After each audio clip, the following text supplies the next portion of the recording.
আসসালামু আলাইকুম। জাতীয় বিশ্ববিদ্যালয়ের সকল শিক্ষার্থীদের আন্তরিকভাবে অভিনন্দন ও শুভেচ্ছা। প্রিয় বন্ধুগণ, আজকে আমরা জাতীয় বিশ্ববিদ্যালয়ের ইসলামের ইতিহাস ও সংস্কৃতি বিভাগের অনার্স দ্বিতীয় বর্ষ সাজেশন প্রদান করব। বিষয় হচ্ছে ভারতের মুসলমানদের ইতিহাস 1526 থেকে 1858 খ্রিস্টাব্দ। বিষয় কোড হচ্ছে 22-16-03। আজকে আমরা ক বিভাগ, খ বিভাগ, গ বিভাগ তিনটারই সাজেশন দিব এবং সমাধান সহ দেওয়ার চেষ্টা করব ইনশাআল্লাহ পরবর্তীতে। তাহলে প্রথমে আমরা ক বিভাগ দিয়ে শুরু করব। ভারতের মুসলমানদের ইতিহাস 1526 থেকে 1858। ক বিভাগ অতি সংক্ষিপ্ত প্রশ্ন উত্তর সাজেশন। তাহলে শুরু করি। মুঘল শাসন প্রতিষ্ঠিত হয় কত সালে? মুঘল শাসন প্রতিষ্ঠিত হয় 1526 সালে।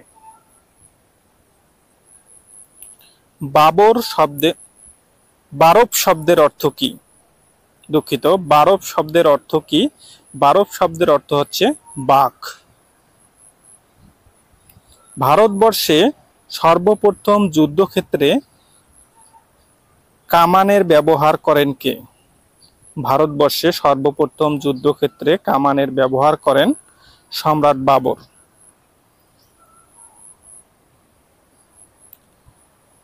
গুলবদন বেগম কে ছিলেন? গুলবদন বেগম ছিলেন সম্রাট হুমায়ুনের বোন।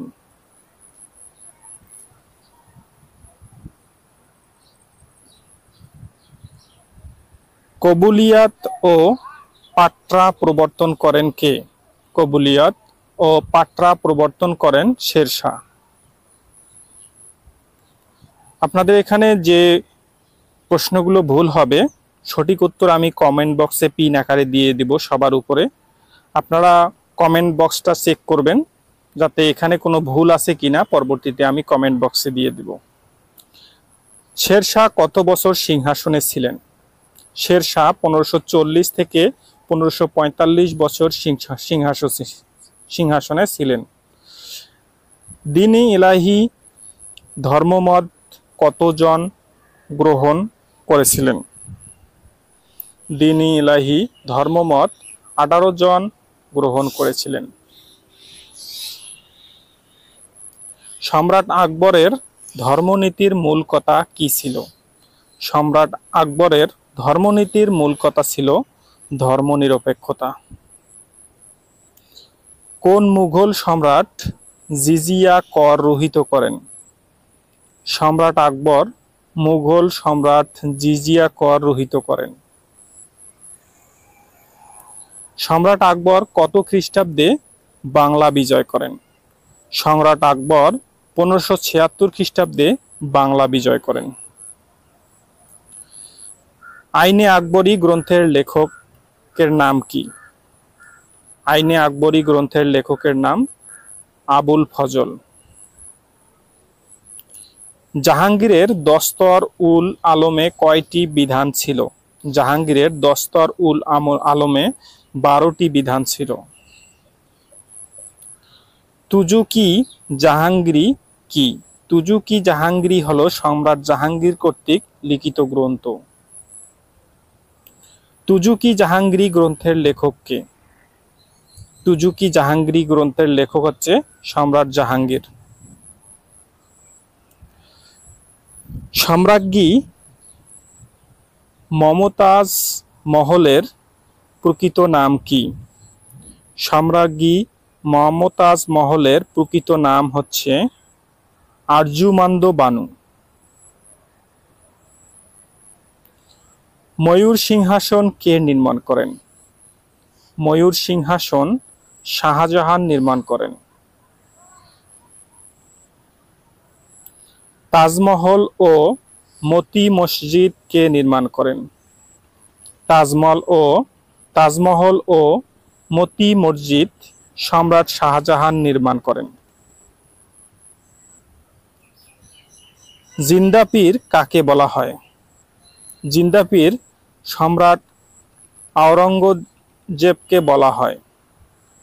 সম্রাট আওরঙ্গজেবকে জিন্দা পীর বলা হয়।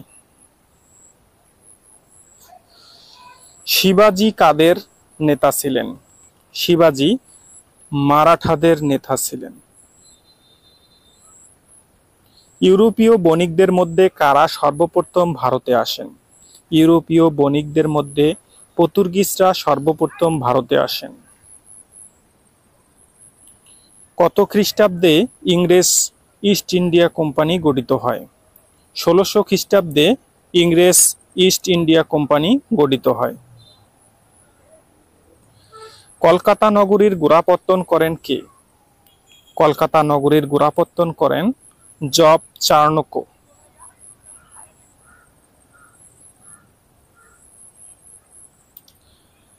মীর কাসিম কে ছিলেন? মীর কাসিম মীর জাফরের জামাতা ছিলেন। দ্বৈত শাসন ব্যবস্থা কে প্রবর্তন করেন?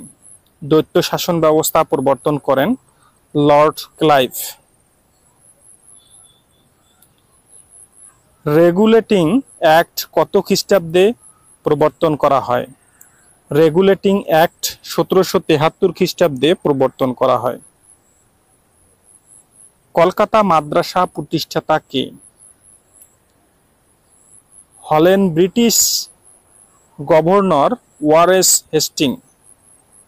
ওয়ারেস হেস্টিং কলকাতা মাদ্রাসা প্রতিষ্ঠা করেন। ফোর্ট উইলিয়াম কলেজ কে প্রতিষ্ঠা করেন? Fort William college Lord Wellesley প্রতিষ্ঠা করেন। সিপাহী বিদ্রোহের সময় ভারতের গভর্নর জেনারেল কে ছিলেন? সিপাহী বিদ্রোহের সময় ভারতের গভর্নর ছিলেন লর্ড ক্যানিং। ঝাঁসির রানীর প্রকৃত নাম কি? ঝাঁসির রানীর প্রকৃত নাম লক্ষ্মীবাঈ। লালবাগ কেল্লা কে নির্মাণ করেন? লালবাগ কেল্লা মুঘল সুবাদার শায়েস্তা খান নির্মাণ করেন। এখন আমরা খ বিভাগ আলোচনা করব। ক, খ, গ বিভাগের যে প্রশ্নগুলো দিব এগুলো পড়লে কিন্তু আপনারা 100% কমন পাবেন। আপনারা যারা প্রস্তুতি নিতেছেন এই প্রশ্নগুলো ভালোভাবে পড়ে নেবেন। পরবর্তীতে আমি খুব শীঘ্রই আপনাদের শর্ট সাজেশন দেওয়ার চেষ্টা করব। সম্রাট বাবরের জন্য বাল্যজীবন সম্পর্কে ধারণা দাও। তুজুকি বাবরি গ্রন্থের সম্পর্কে সংক্ষেপে লেখো। পানিপথের প্রথম যুদ্ধে গুরুত্ব ব্যাখ্যা করো। সম্রাট হুমায়ুনের শেরশাহর বিরুদ্ধে ব্যর্থ হন কেন?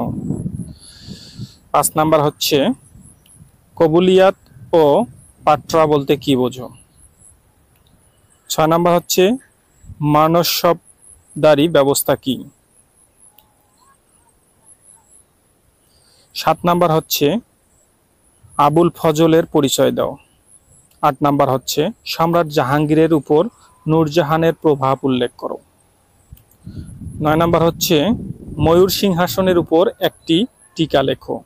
10 নাম্বার আওরঙ্গজেবের দক্ষিণান্ত নীতি ব্যর্থতার কারণগুলি উল্লেখ করো। 11 নাম্বার হচ্ছে শিবাজির পরিচয় দাও। 12 নাম্বার হচ্ছে ফরাসি ইস্ট ইন্ডিয়া কোম্পানির কার্যক্রম সম্পর্কে বর্ণনা দাও। 13 নাম্বার হচ্ছে পলাশী যুদ্ধের নবাবের ব্যর্থতার কারণসমূহ চিহ্নিত করো। 14 নাম্বার হচ্ছে অন্ধকূপ হত্যা সম্পর্কে আলোচনা করো।